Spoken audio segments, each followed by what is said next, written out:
Hey guys, it's Nova here. So today what we're going to talk about is essentially one of my storytelling pet peeves. It absolutely drives me up the wall, and I've noticed that it's been getting more and more prominent in recent media, and I personally think it's contributing to, but not the root of, I need to make that clear, the modern issue of media illiteracy. Real quick though, let's talk about the art. This picture actually goes along with the image from the last video. The last video was a paladin character of mine from one of my personal projects, whereas this is a mage character from that same personal project.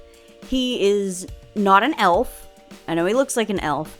He's a fairy and kind of dragon person mix, and his name is Aaron, and I really like him. And he is a much more stoic person, whereas the other character from the previous video, Lorik, he's much more goofy and silly and very friendly, whereas Aaron is just like, just let me work on my magic and study, dang it, or else.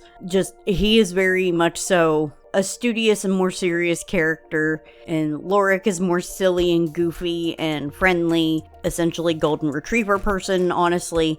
And I think that these two and their dynamic are going to be really fun for me to play with, but that's all I'm going to say for now about it, other than the fact that they are part of the same guild, and the colors are relevant.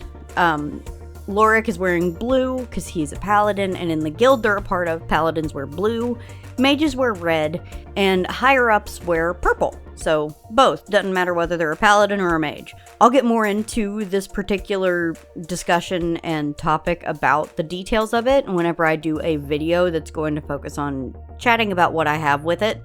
But for now, I'm just going to leave it there, and let's get back to the topic. So essentially what I'm talking about and what I'm getting at is the major trend of over-explaining things in a narrative and pretty much spoon-feeding the audience every tiny bit of information directly, rather than trusting your audience to have a functioning thought process to understand and pick up on context clues. Now, I am not immune to this in my own projects. I'm very prone to it, and I need to work on that. But I absolutely hate it in media I consume. I think one of the biggest reasons that I struggle with it is because I have a tendency to info dump when I'm talking about things, and then it bleeds over into my storytelling. It's something that I am working to correct, and I am really working on it, but I hate it whenever things do that in media that I actually watch. The issue tends to come in a few different forms, but I feel like the worst is when you get massive info dumps that completely just grind the narrative to a complete halt. Now, let me be clear. Sometimes laying out a lot of information is a necessity. That is something that is just, there are times when it's unavoidable. You've got to put out that information just to give enough context because you don't have, essentially the story isn't allowing for it to be presented in context clues. That does happen sometimes. Like sometimes you do need a character to just exposit some details and information for things to make sense. But that said, I think it should be limited to the info that's absolutely necessary to the immediate plot or setting. Something that pretty much, if it's not out there, the reader or the watcher is going to be completely lost. Like, that's one thing. That is completely different. And beyond that, I really think that context clues tend to work fine. And I find this kind of thing most frustrating when it comes to world building in particular. With general world building, context clues and environmental details, those are honestly capable of doing a lot of the heavy lifting in order to fill in the audience. It's the age-old concept of show, don't tell. I get that sometimes you have to tell, but I think it's best to show when possible. It gets to the point where every tiny aspect of the world is explained, and it just gets excessive. This is underdeveloped because of this, and that is super advanced because of that, and etc. It's just one of those things. We have to do every little detail rather than let people theorize, which kills me because that's fun. As a creator, should the person writing or drawing or, telling the story know how things developed and why? Yeah, I do think so, at least enough to actually work with whatever it is. But do we need to spoon feed to the audience every single detail of the aqueduct system in the world if it's not plot relevant? No! No, we don't! There's parts that people don't need explicitly explained, and bogging people down with it just leads to, honestly, pretentious over-explaining, to the level of a certain author who shall not be named and the explanation of how wizards handled bathroom business prior to indoor plumbing. Anybody who knows why that is just ridiculous, and that is why we don't need every single daggone detail. Like, there is such a thing as too detailed, and I think that is a good example of that. So to give an example, especially pertaining to the world building, I'm going to use Batman the Animated Series. I grew up with it, and for the time it was released, the gadgets, computer, and all other tech were pretty advanced. Batman's glove even had a mini computer that I believe was referred to as a palm top computer. It was really interesting and really cool, and I knew it wasn't necessarily realistic, but in the context of the world, it made sense. Now, however, outside of Batman's tech, the TVs were black and white, the cars were very old styled, and other tech was older. The style of dress in many cases was older, the architecture and visuals leaned into very heavily the Gothic and Art Deco styles. But despite this, it was actually supposed to take place in essentially an alternate 1990s in setting. So it was, in a way, modern for when it was released, but the world building created a different aesthetic. Is it primarily an aesthetic? Yes. As a kid, did I even know what an aesthetic was? No. Did I even ever question the tech level differences? Honestly, no. I just took it for granted that that was how the world was.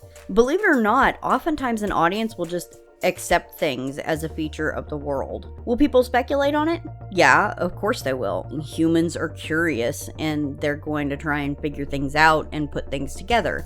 Especially people who are on the more creative side. Largely because you get people who want to theorize and play with their own stuff in that world, which is not a problem, at least as far as I'm concerned. But the thing is, why is that a problem for most people in regard to speculating? Why is speculating a problem? People want to try and eliminate the ability to speculate. If you leave context clues, most people will get it, and if people speculate and start discussions, that's not a bad thing. Honestly, that's half the fun. Now, personally, I would love to see people discussing and theorizing about my stories after I reveal them more and there's more stuff available. And if people theorizing come up with the right thing and figure something out, that's okay. That's something I have to stress because we've seen that in media, especially horror-related media in the past few years, that the audience speculates and figures something out, so the creators will backtrack and change stuff. I don't get it. It's okay. You don't have to change things if people figure it out. You also don't have to confirm in advance that people cracked it. Let them find out with the appropriate timing and reveal. It's okay. You can use red herrings, ones that make sense in the context of the world, and not just oh heck, they figured it out. Time to bring in something completely out of left field to throw everybody off, kind of thing. To leave other potential plot threads that could be the answer. Shoot, plan ahead of time for people to figure it out. Because honestly, people will. People are smart. Your audience is smarter than you think. By leaving breadcrumbs for an alternate possibility, honestly, it creates an interesting discussion when you do that. And if you do, that creates even more fun around it. Definitely don't scramble to actively change things just because the audience figured it out. For one thing, it kind of cheapens the outcome because people will figure it out because it doesn't come off as well planned as what the original thing was. And it also frustrates the audience. Community can build around discussion and theorizing, and I think that can be really valuable. I understand that sometimes things need clarification. If you need to clarify, that's totally fine, but let your people follow the breadcrumbs. And I understand you get some people who get mad and frustrated that things aren't spoon-fed to them, but those are the vocal minority more often than not, and those are the people who don't want to utilize media literacy in a lot of instances. Sometimes people don't get it, but they will find discussions that lead them to the right answers, and then it's not a problem. But I don't think it'd be good idea really to over-explain, because then you frustrate other people. You know, let people work to find their way through the maze. The community development and accomplishment that the audience experiences is honestly completely worth it. But that's about all I have to talk about with this. Overall, just have a bunch of fun, but let yourself trust context clues to lead your audience where they need to get to. But what do you guys think about it?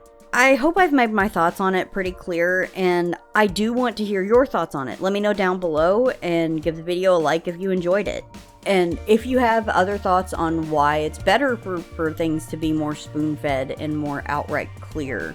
Now, in some contexts, like I said, I get that sometimes things do need to be more clear and more essentially laid out more plainly. That's understandable and that's interesting, but real quick side tangent before I finish the video. Let's look at sci-fi stuff, especially for world building and how things work. Sci-fi stuff, just because of where it is science fiction, you have to try and, you know, leave context clues and enough ideas of how things work that the audience accepts it.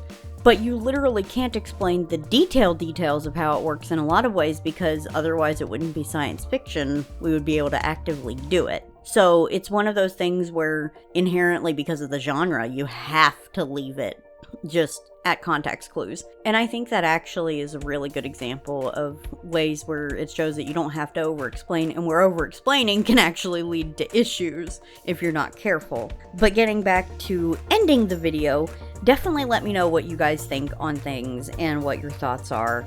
And definitely let me know any topic suggestions that you have. I would love to hear them, because I'd love to know more things you guys want to hear me talk about. But thank you guys so much for watching. Everyone have a wonderful day, and I will see you guys next time. Bye!